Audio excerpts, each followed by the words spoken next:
Okay, so ganito, merong mga hindi nakakapirma yung link at saka kung sakaling tanggalin yung Facebook ko, ganito na lang ang mangyari. Ibablog ko ngayon yung manifesto. Explica ko kung kaya kong mag-explica. Self-understanding naman to, self-explanatory. At pagka nabasa nyo, isipin nyo, ito ba'y nararamdaman ko? Ito ba'y nangyayari? Tama ba si Kadado? Ano? Ako tinatakot ako, kapitan lang daw ako. Isipin mo yung kapitan, no? Kapitan. Sa general, natakot kayo. No, 200 na general. Kasama rin ako nakapirma dun supposed to be Ngayon, kung yung mga P-mayor natakot kayo, tapos yung taong bayan, hindi kayo matakot? Ha? Ako, kukwestiyonin nyo, tatakutin nyo ako, tinatakot mo yung taong bayan, pero kung titingnan nyo kayo, mga kababayan, ganong kababa ang pananaw sa inyo. Kung akong kapitan na may dinaanan ako sa buhay, ako'y nagsilbi isang kawal ng Pilipinas, no? Nagsilbi rin ako kahit papano. Natatakutin ako. How much more kayong maliliit na Pilipino? Wake up. Kayo, maliliit. Isipin nyo. O nga, farmer ako, driver lang ako. Natakot na nga ito lalo na ako. Kaya nga ako nagmamanifesto para maintindihan ninyo. Hindi tama yung ginagawa, wala sa hulog yung gobyerno natin. Okay? So, mahirap mag-focus. Di ba? Pasensya na. Basta yung idea, no? Okay, doon na tayo ngayon sa manifesto ng bayan. Doon tayo. Okay. So, pasmado kamay Yung trigger finger ko, pasmado Okay. Screenshot ninyo. No? Screenshot ninyo. Para hawak-hawak nyo sa cellphone nyo. Lahat kayo, mga Pilipino. Screenshot nyo. Tapos i-pass ninyo, i-share ninyo, lagay nyo sa Facebook o whatever. Hindi na nakasama yung yung WeSign pero okay lang. Manifesto ng taong bayan. Ayan. Doon tayo sa first, na si Ferdinand Marcos Jr., si BBM government has taken the path of oppression, suppression of truth, justice, our basic rights, and our freedom of expression. Ang gobyerno ni Pangulong Marcos, BBM, ay tumahak ng landas ng opresyon. Anong Tagalog na opresyon? Anyone? Anong Tagalog? Hindi nyo alam? Okay. Suppression of truth. Harang sa katotohanan. Okay. Sa hustisya at sa ating mga basic rights, mga karapatang pantao. Our freedom of expression, ang ating yung pagsalita, no? Okay. His government cultivates a culture of corruption, deception, coercion, and colludes with enemies of the state. Ang kanyang gobyerno ay nagtatanim ng kultura ng korupsyon, yung pagnanakaw, deception, pandilin lang, coercion, pananakot, and colludes with the enemies of the state, at nakikipagsiping sa mga kalaban ng gobyerno, hindi lang yung CPP, NDF, at pati na rin sa mga drug lords, sa mga smuggler. Dinami ko na lahat. His government officials use existing laws to protect themselves from prosecution, to enrich themselves, or to sow fear amongst our citizens. Yun ang ginagawa ngayon. Nananakot na sila. Huwag kayong pumirma kasi tatakutin kayo. Magkakaroon kayo ng kaso. Di kulong nila ang buong 32 million. No. Hindi naman. Ginagamit na nila ang batas para takutin tayo. Ginagamit nila yung batas para hindi sila makasuhan. Yung mga nagnanakaw, yung mga pumipirma, di ba? So, kinukulumbit nila yung pera. Yung mga nangyayari do sa loto, ano ba yun? Totoo ba yun? Kaya nga, ang hirap yung mga kinukurap, yung mga binayaran para magkaroon ng desisyon, para ang SMNI ay makansela yung programa. So, nangyayari na. Hindi yung coming soon. Hindi. Happening now. We strongly believe that our democratic processes and the future of our country is in peril. Naniniwala kami na ang proseso natin ng demokrasya at ang kinabukasan ng ating bansa, pati na yung mga anak natin, ay nagdedelikado, ay napupunta sa alanganin. Yung ganun ba? We, the people, proclaim is incompetence, greed, decadence, indolence, and cruelty. No, yun. Kaming mga taong bayan ay sinasabi at sinisigaw ang kanilang incompetence. Hindi sila mahusay magsilbi sa gobyerno, sa mga taong bayan. Mga sakim sila. Mga decadences, yung maggarbo masyado, gastos, party, kaliwa, kanan, naghihirap ang bansa, sige pa rin kayo, gastos, budget taas, meron pa kayong mga travel allowance, may mga bonus pa kayo. So, sinasabi namin sa inyo, wala, dead man kayo, indolence, tatamad-tamad kayo, and cruelty. Sipin nyo yung Facebook account ng mga kasama natin, tinitira ninyo, tatakutin nyo kami. Kayo yung mga masasama. Abuso kayo. Mga wala kayong pagmamahal sa taong bayan. Kitang-kita yon. Okay, punta tayo dito sa kabila na. We have demanded that our rights be protected. Hiningi namin, protektahan nyo kami, pero hindi kayo sumusubil sa amin. Our grievances redress. Sagutin nyo yung mga tanong namin that they put an end to the oppression and wanton profligacy through regular and open accounting of government expenditures and transparency in all transactions. Kita nyo yung gusto lang namin ma-account yung pera wala, tinatago nyo dead ma kayo Gusto lang namin, yan. Gusto namin, sagutin nyo lang kami. Pero wala Kinikigil niyo yung aming karapatan na magsalita When they refuse to listen, instead meet our reasonable naman tayo, and just demands. Di naman natin hinihingi na bigyan tayo lahat ng pera. Hindi naman natin hinihingi na yung mga imposible. Sinasabi lang natin yung ating hinanaing at tumingi tayo ng reaksyon. Pero ang sagot din nyo, nasaan ang Pangulo? Lumulubog ang barko, nawawala kayo. Yun lang. Tapos arugante kayo at abusado sa inyong kapangyarihan na kami ang nagbigay. Tandaan niyo yun nakalimutan nyo kami nagbigay We hope when hopelessness and helplessness prevail over the shameless betrayal of our government officials, we have no recourse but to exercise our sovereign will.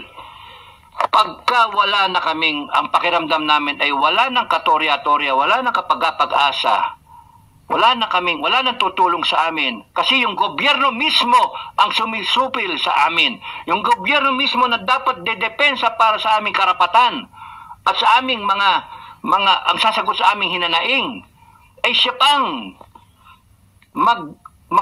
maglalagay sa amin sa alanganin at sa panganib. At siya pang tatakot sa amin.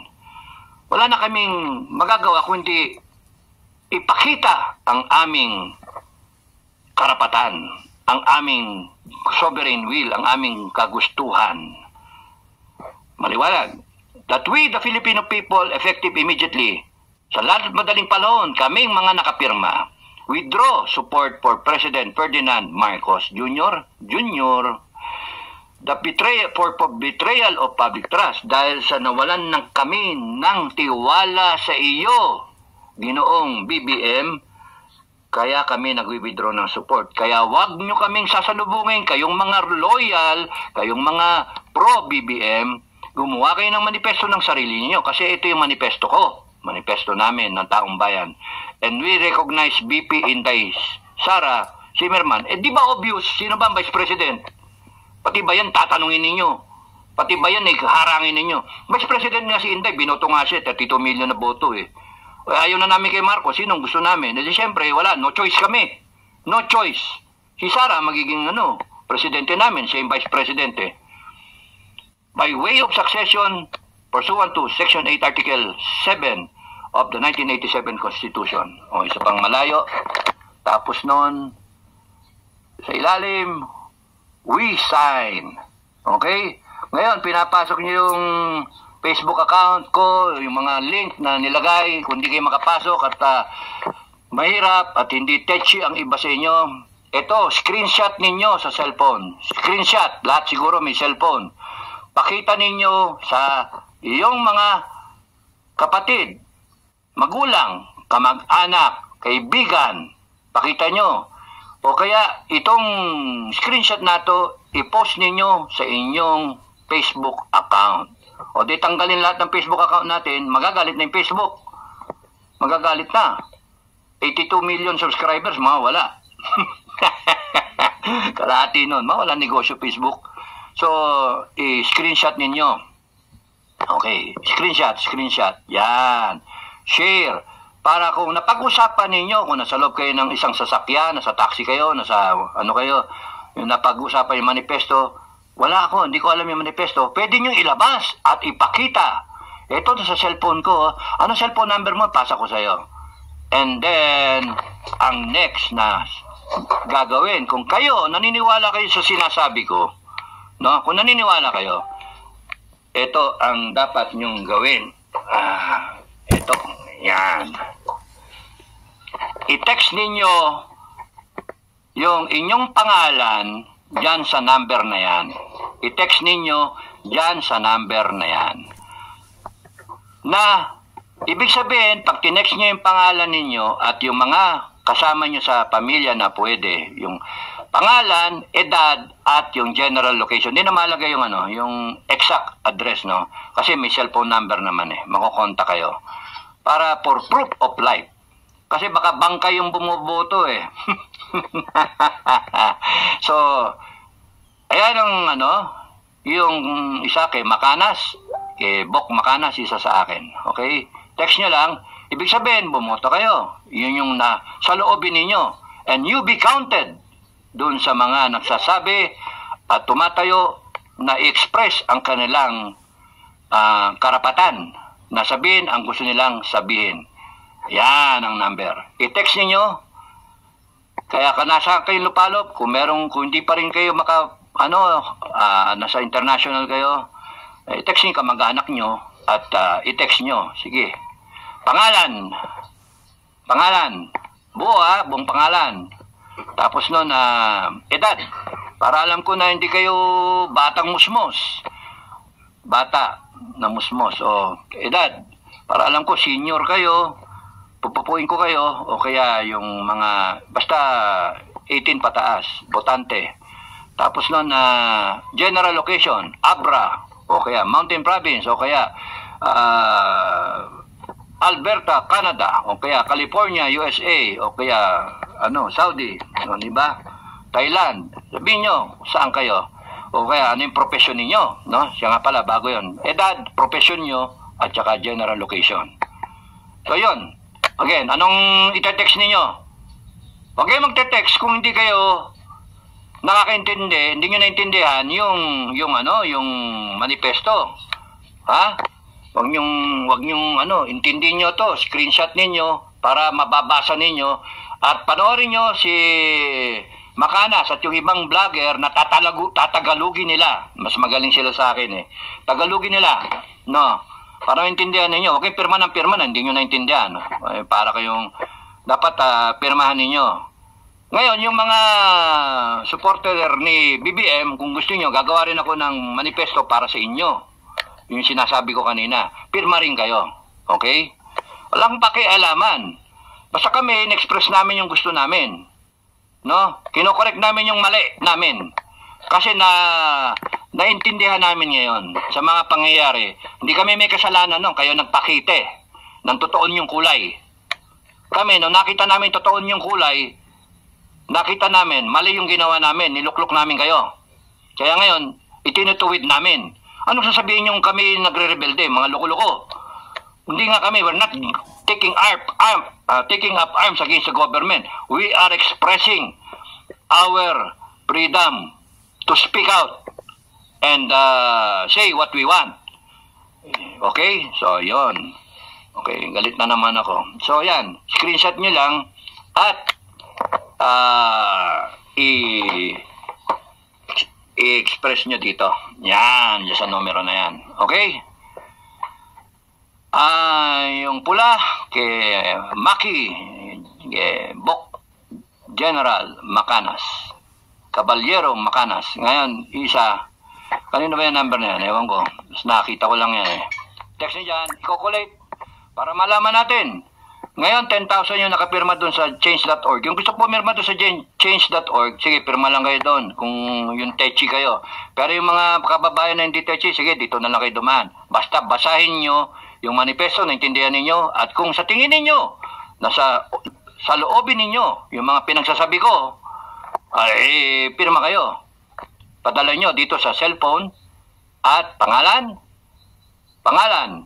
and then edad, at yung occupation ninyo, OFW, o kaya farmer, o kaya driver, o whatever. And then, yung general location ninyo. Kita nyo, general location. General na rin kayo. Pumipirma kayo, general location. Di ba? Tingnan nyo mga kaibigan, ano? Hindi nila pinansin yung mga pumirma doon sa mga general, mayor sa manifesto. Hindi sila natakot.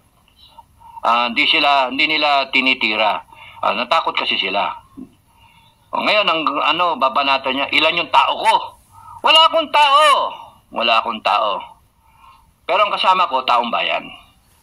Doon kayo matakot. Huwag kayo matakot doon sa tao na may sundalo, na retired, na may mga armas. Hindi yan. Tahimik lang sila. Sila'y Pilipino rin. Sila'y mga civilian din. May hinanaing din sila.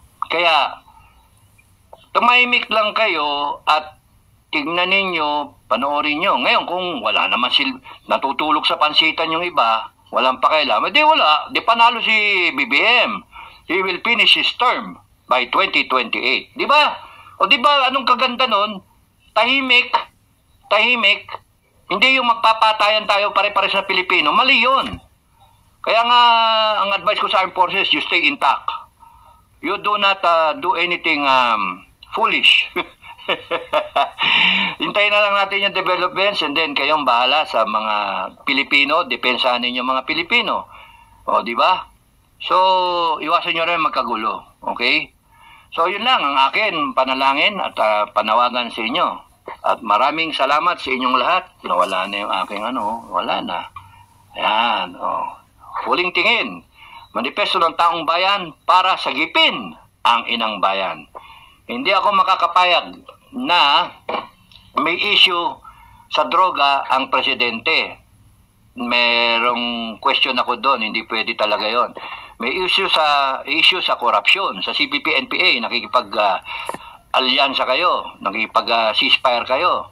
May issue doon sa ICC, may issue sa mga Duterte, sa mga supporter ng Duterte, may issue doon sa mga social SOCMED accounts na binubura ninyo. Mali lahat yon. Sagutin nyo ang taong bayan. Sagutin nyo. Napakasimple ng tanong ng mga taong bayan. Be responsive dun sa taong bayan. Kaya nga, hinihintay kita, BBM Hinihintay kita Kasi, kaya kita binoto Dahil sa alam ko na hindi mo sisirain ang pangalan ng Marcos. Bagkus you will redeem the name of Marcos. You will redeem. You will do better than your father. Yun expectation. Kasi anong ginagawa mo?